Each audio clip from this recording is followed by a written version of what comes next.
Hi everyone, this is Paul here from the Magdalene Centre. Today I'm doing the astrology report for the week commencing the 3rd of July. Now outlining the aspects and transits taking place this week and giving an overview of what it all means. Before I do that, I just want to clarify, as I always do, that the astrology doesn't control our lives. It gives us a framework to help us understand what is unfolding around us, helps to recognise where the key lessons to learn are and where the opportunities for growth are. But from there it requires us to we're required to actually participate in the process and take some conscious action in order to implement any change you wish to make. And it's also important that the actions that we do take are guided by wisdom and not just egoic impulses. Now, in terms of the astrology this week, I'll begin with the moon's transit as usual. So the moon starts off in Cancer, following on from the eclipse that we've just had the previous day. And this is a time where it's about being in touch with the emotions. The moon is very much at home in Cancer, and it's about creating that space inside to allow the emotions to flow but not getting swamped by them. On Thursday she'll enter Leo, so this is a time where we may have an emotional desire to express ourselves, to be creative or embrace playfulness and work on self-expression. On Saturday she'll enter Virgo, and this is a time where we may feel that desire to kind of bring that the light of Leo and change into more earthly wisdoms. It's about recognising, okay, where do we need to make additional changes, or where do we need to deal with tasks in our immediate environment to bring more stability and to create order. But it's also about doing things which will boost our energy levels and allow us to feel more ease both physically and mentally. Before on Monday the moon enters Libra, and this brings a focus on kind of that emotional desire to create bridges with one another and to focus on social interactions, and it's about restoring kind of harmony to the way that we deal with one another. Now, in terms of the other aspects, we start off on Wednesday itself. Venus is moving from Gemini and into Cancer. So whereas in Gemini, Venus's main focus was along the lines of mental stimulation in relationships, working on networking with different people, so having a lot of variety and experience, or variety of relationships. And there's also about that need for freedom within relationships. With Venus moving into Cancer, the kind of drive or motivation in how we connect with one another now is more around emotional security. It's about needing the relationships that we have to be more nurturing and foster close connection with one another. And it's about relationships that respect one another's feelings and take feelings into consideration when we communicate with one another. And it may be that we value the more traditional homely environments now. We made this feel more comfortable at home or in more private situations rather than constant social engagements. So it's about being able to connect with one another in a loving and kind kind of way, and having a more nurturing dynamic in relationships, but obviously making sure that we don't become emotionally manipulative or we don't become emotionally dependent on one another. So we are still responsible for making sure that we nurture ourselves first, and then nurture any partners or key friendships that we have.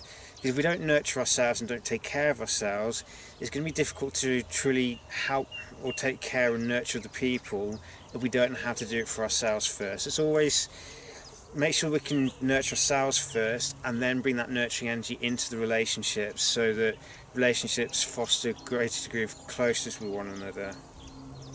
Next aspects taking place won't be until Sunday. This is when Mercury is turning retrograde, so we're already well into the shadow of Mercury, so things are already starting to try and slow down. With Mercury retrograde, this is a time where we really do need to focus on slowing right the way down, of not rushing into any new projects right now.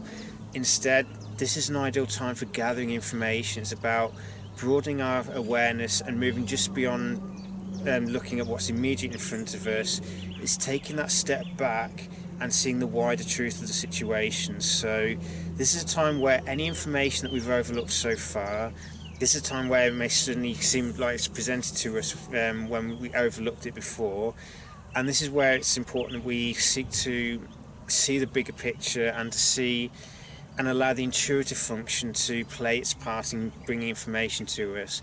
Because when Mercury is direct, there can be a tendency to be overly dependent on logic and the rational mind, but the intuition is always trying to show us information, but it's that very quiet voice within us, and if we don't listen to it, then we overlook important information that our intuition is trying to point out to us. So when Mercury is retrograde, in effect, it's like the rational mind powering down for a bit and allowing the intuitive function to take over, so the mind can become more holistic, operate more holistically, because the left brain and right brain are working together rather than fighting against one another. So during this time, the best thing we can do is to slow down and work on being more present in our lives and be more aware of other information that we've overlooked that would potentially change what the overall dynamic or the overall picture of what we've been looking at.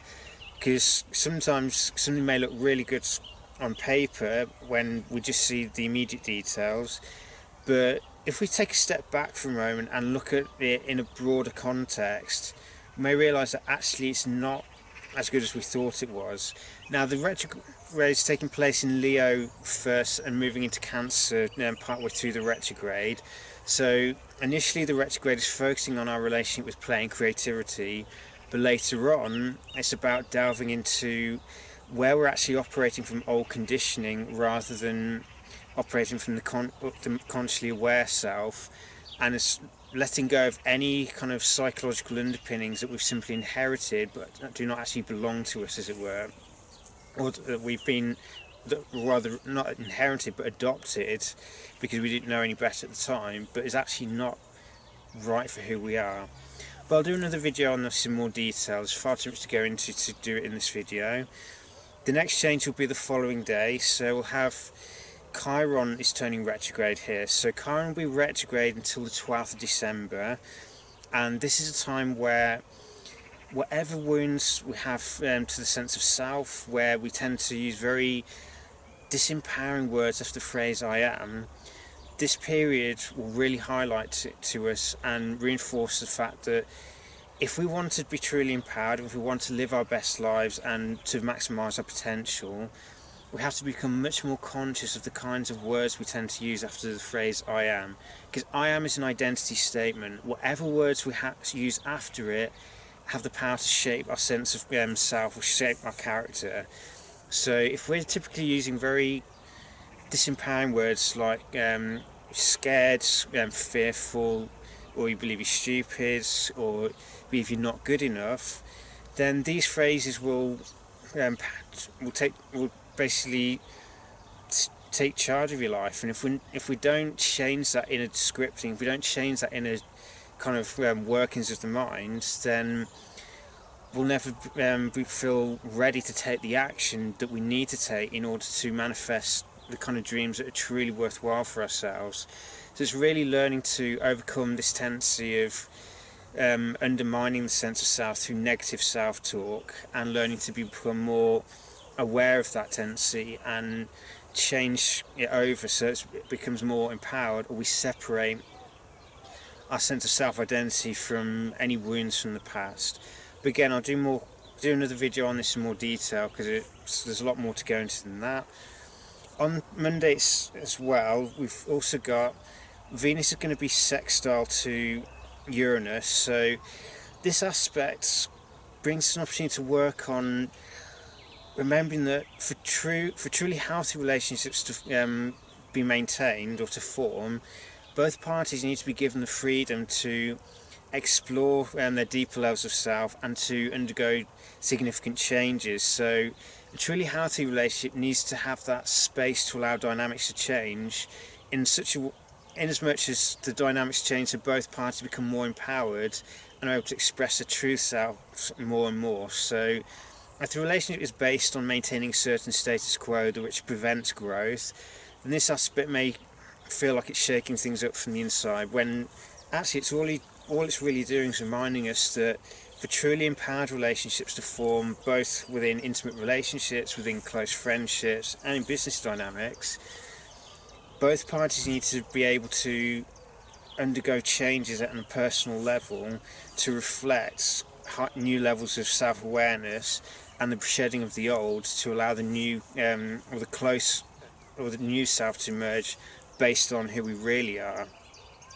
So for that to happen, we have to be open to change and to recognise that that will often inevitably cause a bit of disruption, but it doesn't necessarily mean that it's a bad thing or the relationships are going to end. It just means that there may be that period where we have to be willing to embrace change no matter how uncomfortable it may be, in order for a more empowered dynamic to unfold that allows both parties the freedom to be who they are, but also to nurture one another, encourage one another to express themselves as closely as possible, or as truthfully as possible. And we'll also have an inconjunct between the Sun and Jupiter retrograde.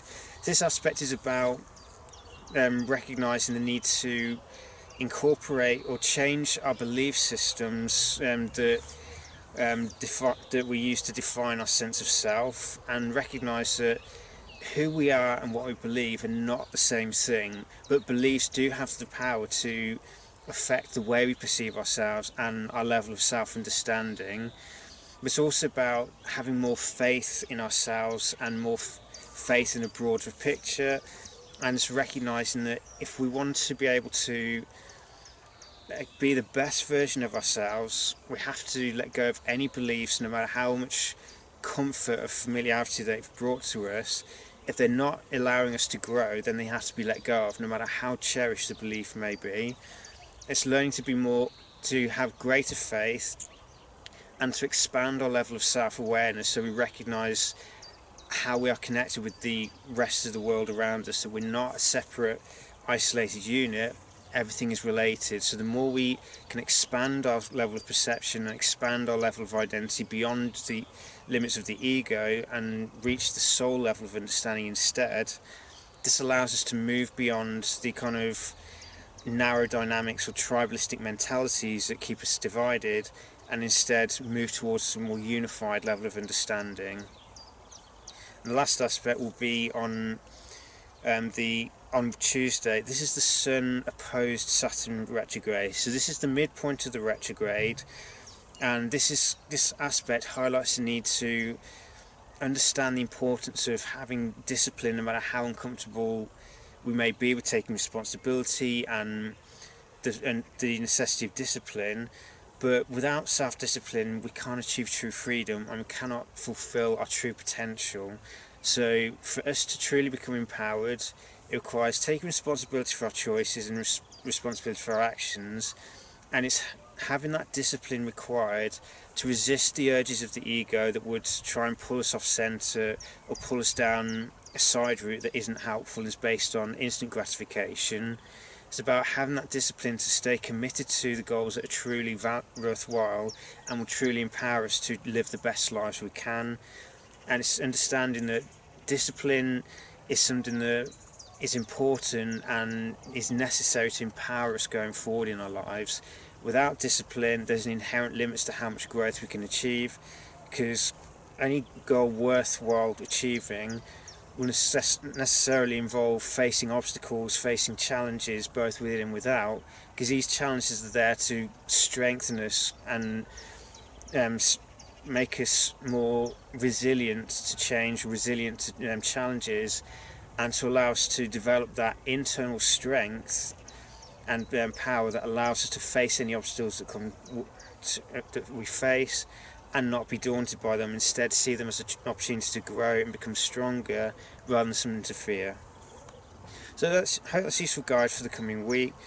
The main themes to remember is that in terms of changes, we have Venus entering Cancer, which changes the kind of focus or needs of relationships. We also have both Mercury and Chiron turning retrograde this week.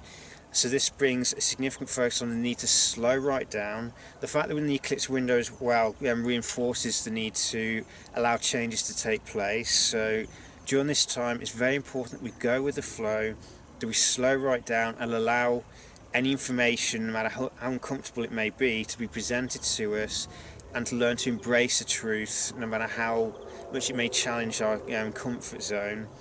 the only way we can grow is to step out of the comfort zone and allow old ways of doing things to dissolve and allow a new sense of self to emerge. This requires that we spend time with ourselves, that we do spend time in solitude from time to time, not to isolate ourselves, but to get in touch with ourselves and to reconnect with our core sense of self, which we can only connect with in the present moment. So it's having that time to oneself, to focus on being more present, being more in touch with who we are, and allow us to become more present in our lives and more empowered to choose our responses to whatever rises on a day-by-day basis, and face each challenge with courage and conviction that we have what it takes to overcome any issues that we're facing. And it's remembering to take that step back before jumping in and observing things from a higher perspective rather than just trying to fix what's immediate in front of us without seeing the broader picture.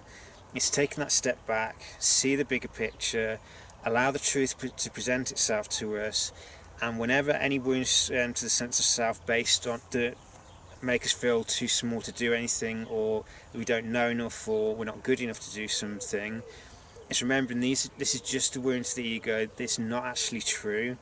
There's so much that we can achieve, but we have to heal this tendency to undermine our sense of self through negative self-talk. If we can overcome this tendency and recognise that we do have the capacity to achieve major goals in life that will empower us and bring true fulfilment, but it requires the courage to acknowledge where we're holding ourselves back and overcome that tendency. So may this coming week bring you many new insights and blessings. Take care.